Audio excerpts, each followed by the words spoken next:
So talking about tent liners right now. Tent liners can be done in any style tent, not just frame. Most people think it's only got to be frame, but packages are made to do them in pole tents as well. Now what a tent liner is, it's just a piece of fabric up inside the tent to make it look nicer. Usually they're just white. Most tent tops are white anyways, so it does look nice. Then you put some lighting behind it. It looks really good. You can get them in colors or patterns or whatever. You don't actually have to own your own tent liner. There are companies which will sub-rent it to you, just like they would linens, if you get linens from somewhere. I do believe that some of the linen companies make and sub-rent liners, but the one that I'm familiar with, it's called undercovertentliners.com, and they have liners for any style tent, frame, structure, pole tent, and when you get it, you just up the price.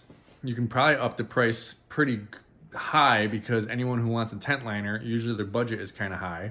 So you can make a few thousand extra dollars off of a tent liner, which you never had to invest in. Me personally, I don't like tent liners. When someone calls for a tent liner, I just send them to a larger market rental place like 2 hours away, and they can get the tent liner and the tent from them.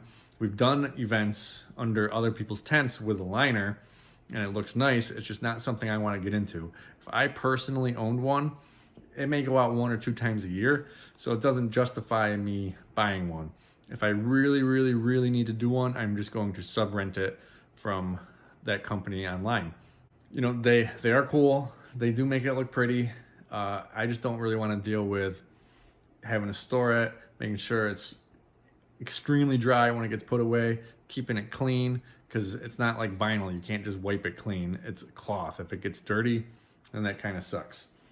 But there are definitely some markets where tent liners are the norm, where you're going to be doing tent liners all the time. But in my market, you know, it's not really that big of a thing. Thanks for watching.